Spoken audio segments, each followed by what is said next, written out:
Most people imagine a spy as a charming rogue in a tailored suit, but a kind of man whose presence turns heads. But the most dangerous intelligence officer of the 20th century looked nothing like that. In fact, if you passed him on the street, you wouldn't remember his face even a minute later. His name was Iosif Grigulevich, a man so invisible, so ordinary, that it became his greatest weapon. No dramatic scars, no piercing gaze, no mysterious aura. Just a quiet, slightly stooped man with round glasses and a calm, almost shy expression. A man who could slip through a crowd like a shadow, unnoticed, unimportant, and absolutely lethal in the world of secrets. But his story doesn't begin in the glamorous world of spies. It starts in the cold, narrow streets of Vilnius, a city where cultures collided, where languages mixed, and where children grew up fast. Iosif was born into a small Karaim family, a rare minority. That alone made him different. But there was something else. An uncanny ability to absorb languages, accents, behaviors. By the time he was a teenager, he could switch identities the way others changed coats.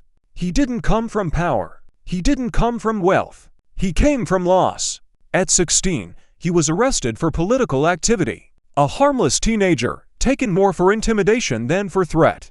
But the shock of it killed his mother. She died of grief shortly after his release. And that moment, a quiet, tragic, irreversible that shaped him more than any school or ideology ever could. He learned early that the world was cold, unfair, and merciless.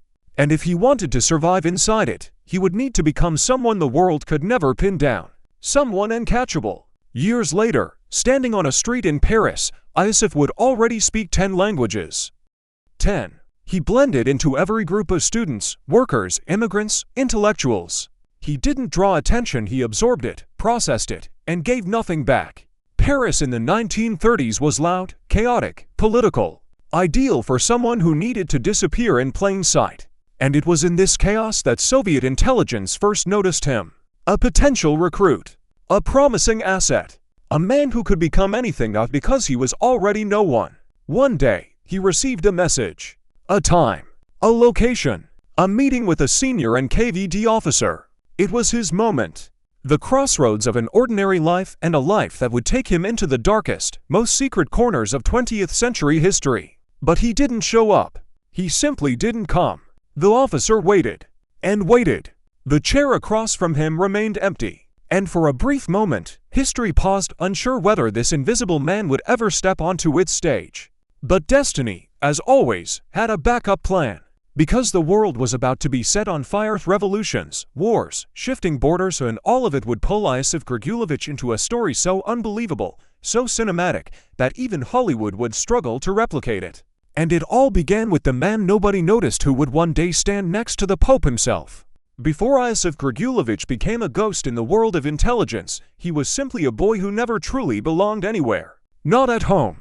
Not at school. Not even in his own country. He was born in Vilnius, a place where cultures overlapped like old maps. Polish caths, Russian signs, Jewish markets, Lithuanian streets, and somewhere in that mosaic lived the small and almost forgotten Karaim community. A tiny minority. Quiet. Closed. Practically invisible. Perfect training ground for someone destined to live in the shadows.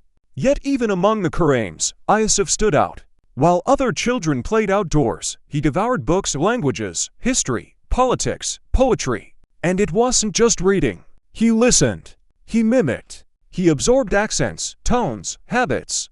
Adults spoke around him casually, unaware that this quiet boy was memorizing every detail. By 14, he spoke like a local in nearly every neighborhood of Vilnius.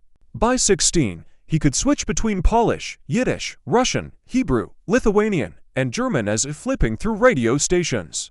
His teachers found it eerie. His classmates found it suspicious. But no one truly noticed him, and that anonymity would become his greatest weapon. His father tried to give him structure, discipline, a steady job someday. But the world outside was changing too fast.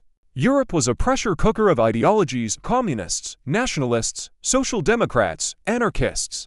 Young people were swept into movements like leaves in a storm. Iosif wasn't swept. He walked into that storm on purpose. He joined left-wing student circles, read underground newspapers, attended secret meetings.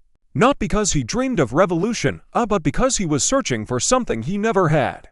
A place to belong. A group that would accept him.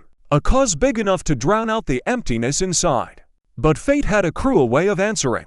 In 1925, still barely more than a child, he was arrested.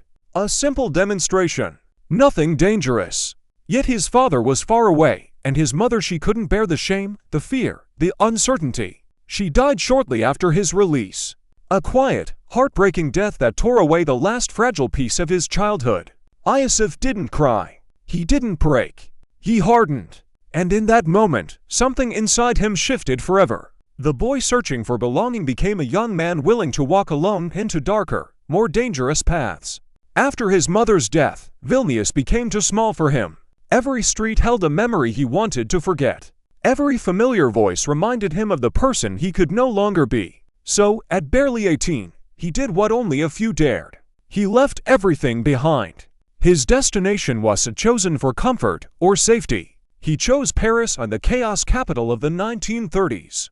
A city of artists, rebels, fugitives, and dreamers. And as he stepped off the train, surrounded by the noise, the crowds, the languages mixing like colors on a palette, the invisible boy from Vilnius felt something he hadn't felt in years. Freedom. Paris didn't care who he was. Paris didn't ask questions. Paris swallowed him whole, and in that anonymity, he found the perfect stage to reinvent himself. A quiet young man with 10 languages in his head and a past he never talked about. A blank page waiting to be written on. He arrived as nobody. But soon, very soon, the world's most powerful intelligence service would notice him. And they would never let him go. Paris in the 1930s wasn't just a city, it was a battlefield disguised as a cough. Every street corner echoed with debates, every smoky bar hid revolutionaries, exiles, and dreamers. And somewhere in this storm walked a quiet young man from Vilnius.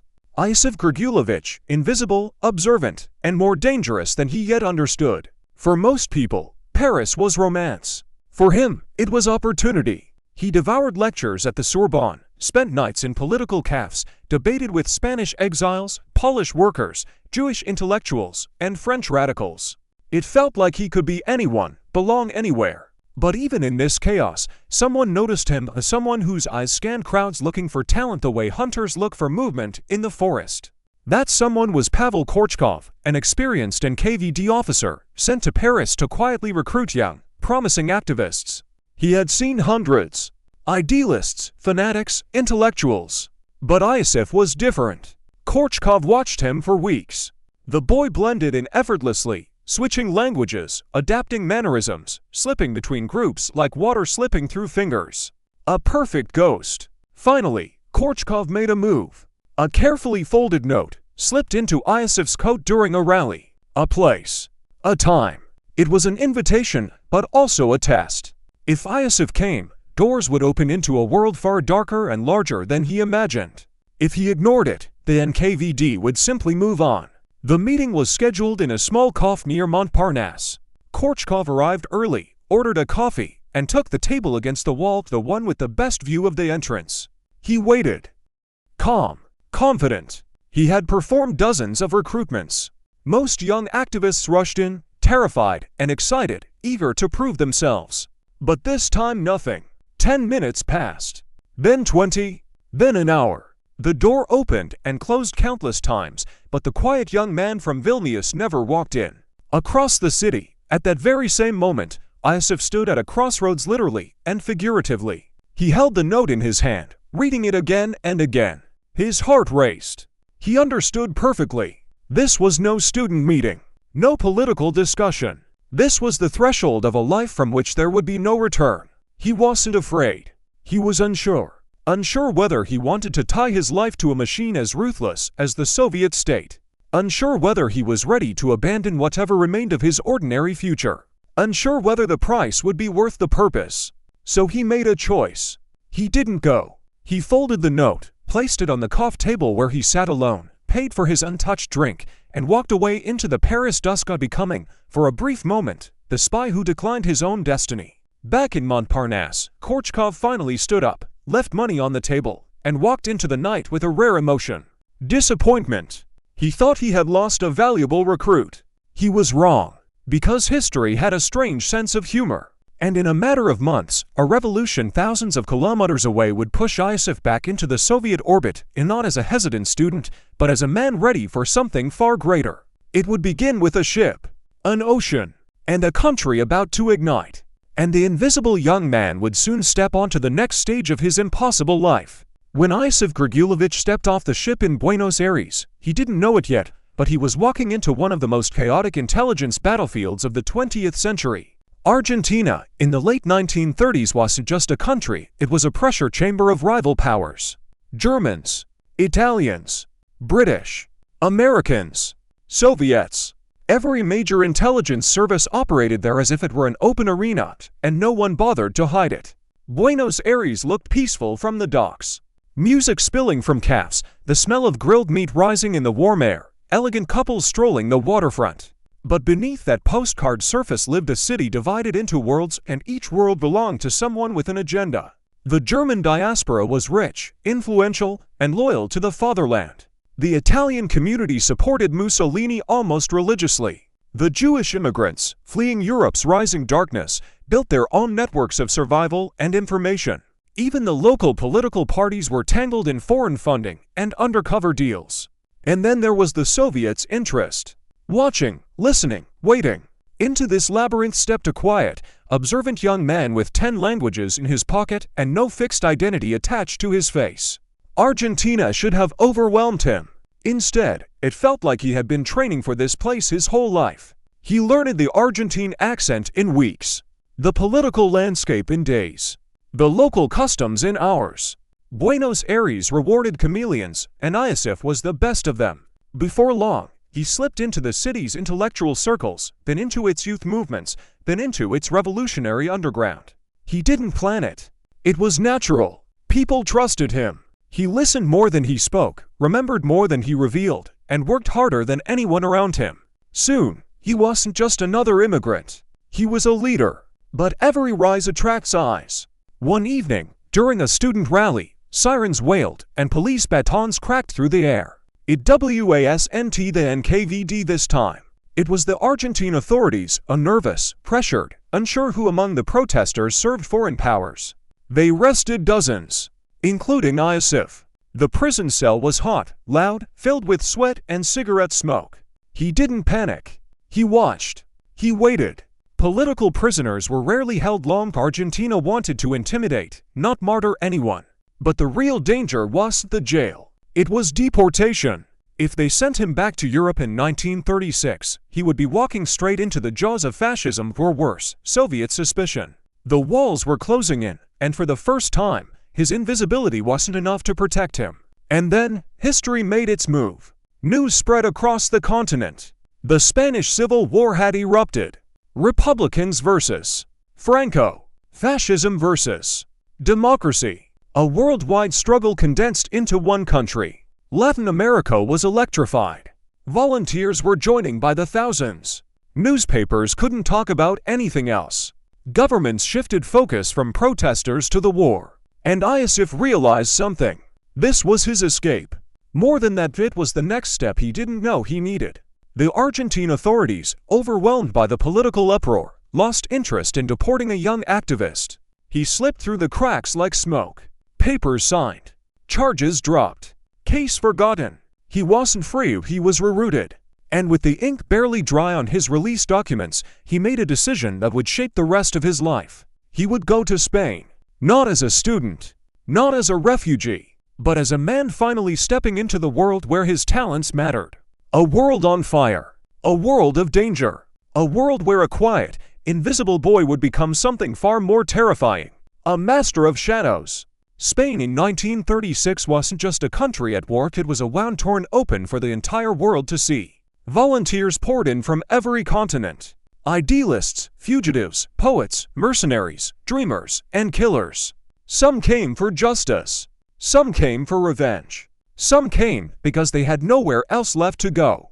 Iosif Grigulevich arrived with nothing but a small suitcase and a silence that hid more than any uniform ever could. Barcelona was the first shock. Not the gunfire that became background noise within days, but the energy. The city looked like a mural that had come alive. Banners of rival parties, militia groups marching in mismatched boots, barricades made of furniture and sandbags, crowds screaming speeches from rooftops. Chaos didn't just exist, it ruled. And for the first time in his life, Iosif felt something strange, something dangerous, something like belonging. He was assigned to work with Soviet advisors, translators, couriers. His language skills made him invaluable within hours. He moved messages between commanders, coordinated volunteers, tracked supplies. Quiet, efficient, unnoticed. Exactly the kind of man an intelligence service dreams of.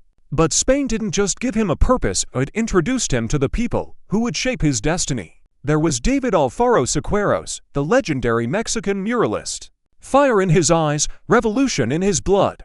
Artists rarely make good soldiers, but Siqueiros was the exception of bold, ruthless, and fiercely committed to the cause. There was Josip Broz Tito, the future Yugoslav leader, still young, still forming the steel personality the world would later fear. Tito saw something in Iosif: a seriousness, a discipline, a darkness, and the two became allies. And then there was Carm, a Spanish revolutionary whose charisma could ignite a room. She spoke to Iosif as if she'd known him for years. She called him the quiet one, and not realizing how true those words would become. But Spain wasn't all passion and politics. It was betrayal. It was paranoia. It was shadows folded inside shadows. During the war, a high-ranking anti-Stalinist leftist, Andronin, vanished from the streets of Barcelona. One night he was there, the next, gone. No body. No witness. No explanation.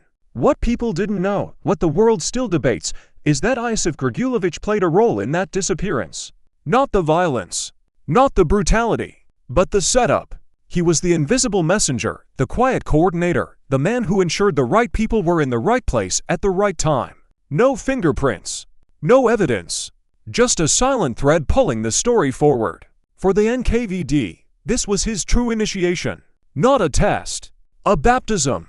And from that moment on, he was no longer simply Iosif Grigulevich. He was Yusik, his first real operational name. His life split into the person the world saw helpful, polite, unremarkable, and the person he was becoming: adaptable, calculating, frighteningly intelligent. Spain taught him the art of disappearing, the art of listening, the art of becoming whoever the mission required. But Spain also taught him something darker, that ideals were just a currency, and in the world he was entering, everyone paid with blood, even if it wasn't their own. When the war finally began to turn, when the republic started collapsing and hope drained out of Spain like water through old planks, Iosif knew his place wasn't on the battlefield. It was somewhere deeper, somewhere quieter, somewhere where wars weren't fought with rifles, but with lies, forged papers, and silent decisions. A message arrived. A summons. Moscow was calling him back. And the invisible young man who had survived Barcelona's fires was about to enter the cold, calculated heart of global espionage. When Iosif arrived in Moscow, winter had already swallowed the city whole. Snow covered the streets like dust on an abandoned stage, and the silence felt heavy, unnatural, the kind of silence that hides watchers behind every curtain. This wasn't the Moscow he imagined as a dream-filled activist in Paris. This was a different country entirely. A colder one. A suspicious one. A country devouring its own children while whispering about revolution. He was driven past checkpoints, through frozen forests, to a secluded compound outside the city. No signs. No guards in sight. But every window felt like an eye. Every shadow, a judgment. This was Makovka, known only to the few who entered it. The training center. But those who left it called it something else. The Forge. Because here, the NKVD hammered men into whatever shape the state needed: tools, weapons, or, when necessary, ghosts. From the moment Iosif entered, the dismantling began. Not physical torture. Something far more precise. They took his papers, his clothes, his belongings. Then they took something deeper: his certainty, his past, the illusion that he had any identity that truly belonged to him. For weeks, instructors dissected him like a puzzle. Who are you? Who were you? Who would you betray? Who do you fear? It wasn't interrogation. It was excavation. And when they reached the bottom, when they stripped him to the last layer of self-defense, they began the reconstruction. He learned tradecraft the way others learn survival. How to trail someone without leaving a trace. How to vanish into a crowd. How to memorize a room in seconds. How to forge a life, not a signature, not a document, but an entire existence. But the most difficult training wasn't physical. It wasn't mental. It was emotional. In Makovka, attachments weren't discouraged. They were dismantled. A spy with love is a liability. A spy with fear is a weakness. A spy with a conscience is a dead man. Iosif adapted with a frightening ease. He didn't resist. He didn't cling. He simply shed. Instructors whispered among themselves. Too quiet. Too observant. Too hard to read. Exactly what the NKVD wanted. One evening, after months of this controlled psychological erosion, he was summoned to a room unlike the others. No chalkboards, no instructors, no training papers. Just a table, a lamp, two men from headquarters. They didn't waste time. Leon Trotsky. The name dropped between them like a stone in still water. Iosif's expression didn't change. He had learned that stillness was safer than curiosity. The mission was spelled out, it never was, but the implication hung in the air. He was being shaped into the perfect candidate for an operation involving Trotsky, the exiled revolutionary whose very existence enraged Stalin's inner circle. The NKVD needed someone who could get close. Someone invisible. Someone who could infiltrate without suspicion. Someone like him. But this was the Soviet Union in the late 1930s, and fate didn't strike with bullets, it struck with microbes. Iosif fell ill. Terribly ill. Typhus burned through his body, leaving him delirious and weak, clinging to life in a dim infirmary. The NKVD watched, but they didn't wait. When he finally opened his eyes, thin as a ghost, he was told the mission had already moved forward without him. Another man had taken the role. A man named Ram Mercator. Iosif's path had shifted, but not downward. Sideways. Because the NKVD had something else for him, something bigger, broader, more international. Something that required not a hammer but a ghost. When he recovered, pale and thinner but harder than before, he received a new summons. Not to Trotsky. Not to Europe. To a continent burning with politics and opportunity. Latin America. And Iosif Grigulevich, forged, sharpened, and stripped of anything that made him ordinary, was about to step into the world as the shadow the Soviet Union had created. Mexico, 1940. A city buzzing with heat, riots, and political ghosts. And in its center a fortress-like house with guards, barricades, and floodlights. Inside lives the most hunted man on earth, Leon Trotsky. Outside, in the shadows, moves someone the world isn't supposed to notice. His new name, Philippe. But we know the truth, he is Iosif Grigulevich, the Soviet illegal whose life always balanced on the edge of fiction. When he first arrived in Mexico, the mission almost ended before it began. A sudden fever, delirium, blindness, deafness. A hospital straight out of a nightmare, a place where the dying simply waited to die. And in the middle of that feverish haze, he whispered a name he was never supposed to say aloud. Sequeiros, help me find the old man. The duck, the code name for Trotsky. A doctor, hoping to make a little money from a dying gringo, tracked down the famous Mexican muralist David Sequeiros. He arrived and froze. The man on the bed wasn't an American. It was Jose Ocampo, his comrade from the Spanish Civil War. Sequeiros pulled him back from the edge using a mix of folk medicine, herbs, and stubbornness. Within weeks, Grigulevich could hear again, then see. And soon a plan. That's when Operation Duck truly started. The idea was insane. A direct assault on Trotsky's villa. No poison, no silent assassination, but a full-scale armed raid like a scene from a gangster film. Sequeiros gathered dozens of trusted men. Spanish veterans, young radicals, true believers. Grigulevich coordinated everything: security patterns, guard rotations, blind spots. He also knew the key weakness. Trotsky's guard, Sheldon Hart. Was he an agent? A traitor? A fool? History will never answer. But one fact is certain. Hart opened the door. 4 a.m. 20 armed men stormed the villa. Tommy guns. Grenades. Black masks. Shadows jumping in the floodlights. They tore through Trotsky's bedroom, shattering furniture, shredding walls, filling the room with smoke and splinters. They shot everywhere except the one place Trotsky and his wife were hiding. Under the bed. It was luck. Or fate. Or the universe playing a cruel joke. The attack failed spectacularly. By sunrise, Mexico exploded. Newspapers screamed. Police hunted suspects. A reward poster appeared everywhere. Philippe, dangerous, armed, wanted. Where was he? In the last place anyone would look. A psychiatric clinic. Registered as a patient. Clean paperwork. Perfect cover. The most wanted man in Mexico hid in plain sight behind locked doors and soft whispers. This is what made Grigulevich terrifying. Not the violence, not the planning, but the ability to vanish. Operation Duck collapsed. But Grigulevich wasn't finished. He would escape again, reinvent himself again, and soon ignite an entirely new front in a war no one even knew existed. The man who couldn't kill Trotsky was about to become far more dangerous.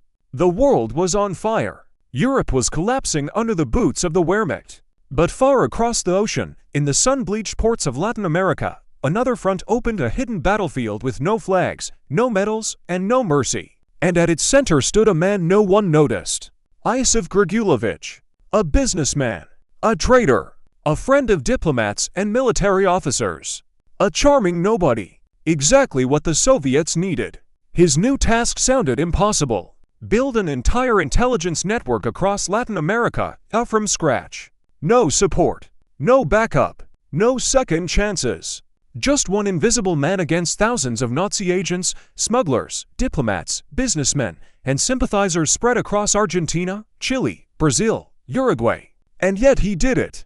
Within months, Grigulevich created a web of informants, dock workers, clerks, merchants, left-wing activists, disgruntled Germans, rival businessmen.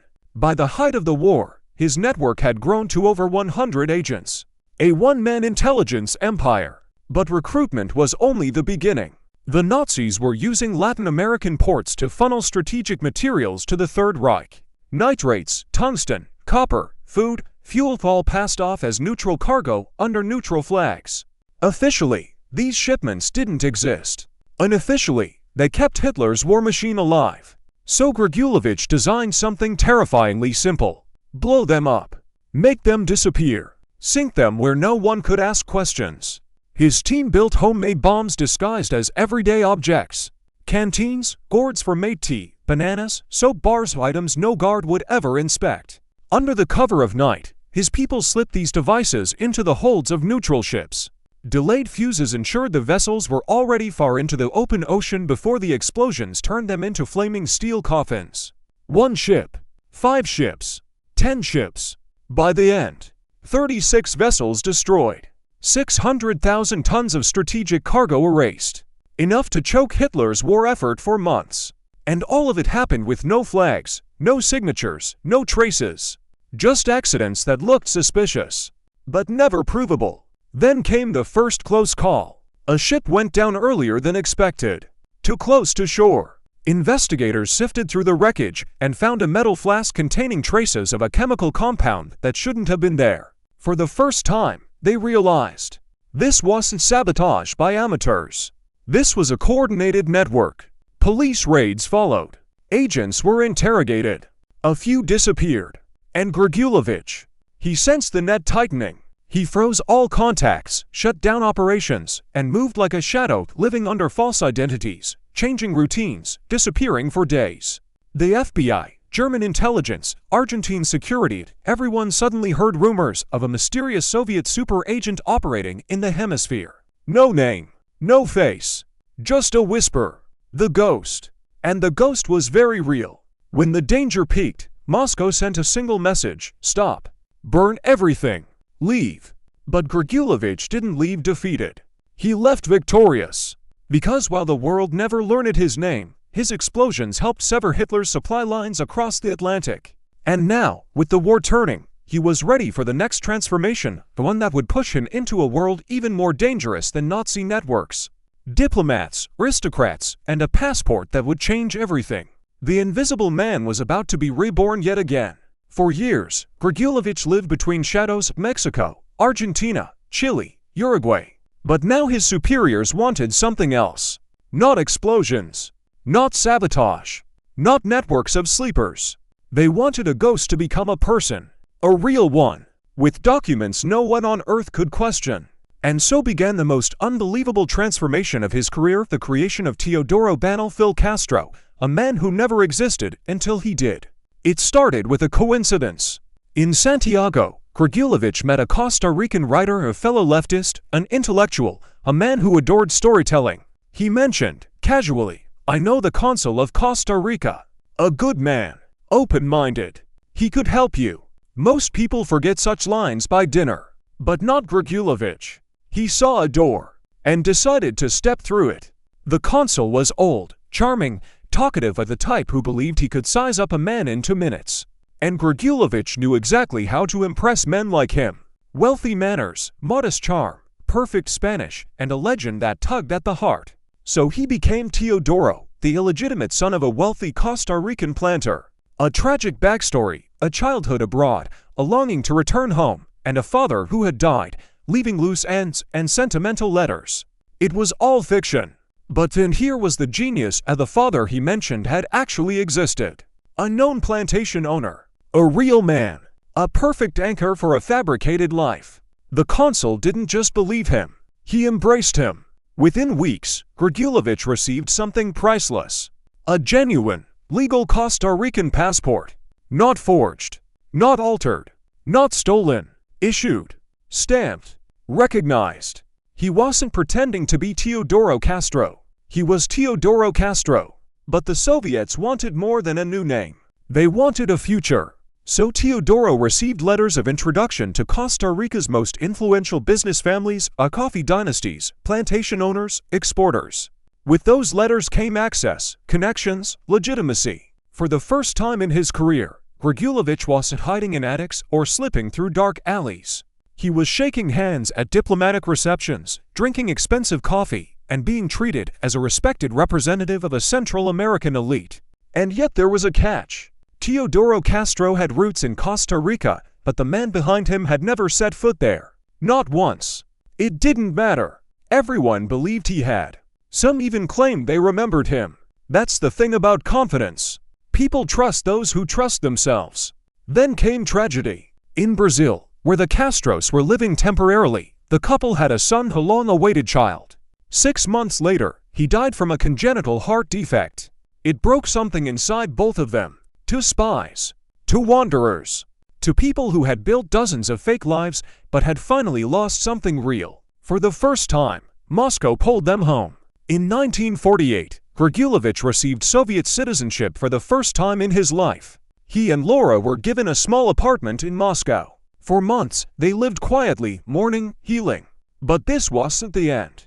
It was the beginning. Because the legend of Teodoro Castro was too powerful to abandon. He wasn't just a cover identity anymore, he was a doorway.